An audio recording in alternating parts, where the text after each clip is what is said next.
Hello, my name is Jimahl Fiosa.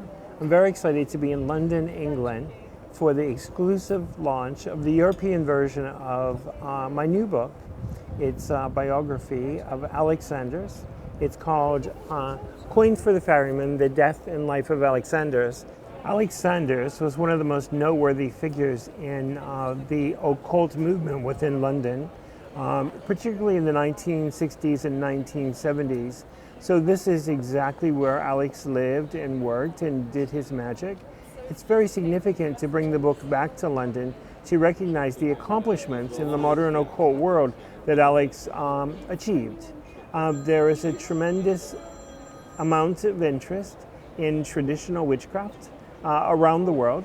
One of those traditions is the Alexandrian tradition. I was inspired to tell the true story of this remarkable man from the vantage point of people who actually knew him.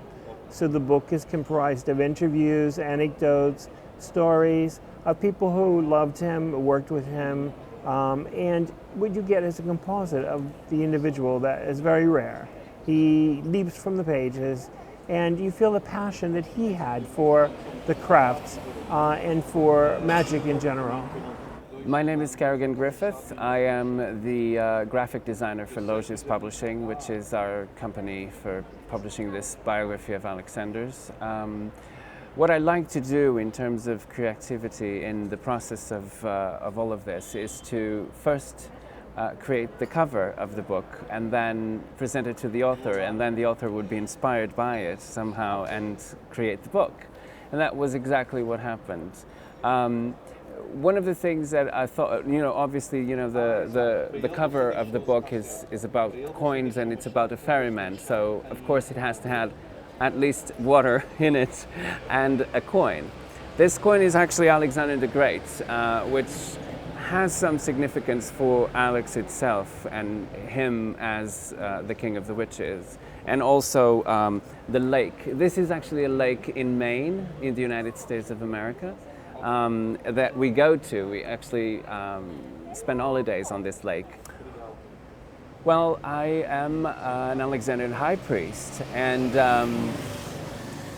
of course, this is a project that talks about the person who was the founder of my tradition of witchcraft, and of course, that is in itself very inspiring for me personally. But also as a service, because I think that, we serve in many ways, and this is one of the services that I think that the priesthood should do, is to inform people. Our way to inform people is actually to publish biographies of the people who actually are in or involved in the traditions. This is mine, and it was incredible. It was incredible. The thousands of photographs that we researched on and texts that we researched on the Museum of Witchcraft of Cornwall that were so generous with us. It was incredible. It was a journey. The project of creation of this book and to put it together was a journey, and it was just very rewarding, very rewarding. I learned a lot, let's just say that. There were many people who were invaluable in the process. The most significant from my perspective was Galatea Pendragon.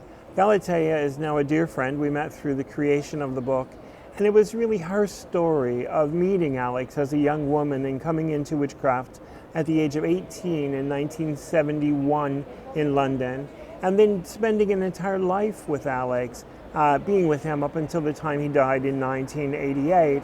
So we got the whole perspective of her experience over a period of about 20 years or so, from the very first moment they meet in a pub to those last sad words that they exchanged before his death.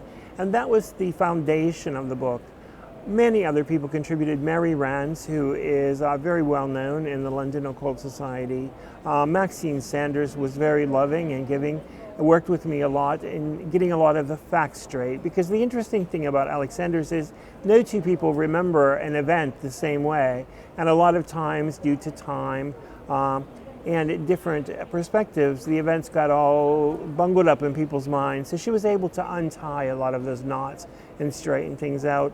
Janet Farrer was also very happily involved and has some great anecdotes about Alex that she shared with me. So it makes for good reading.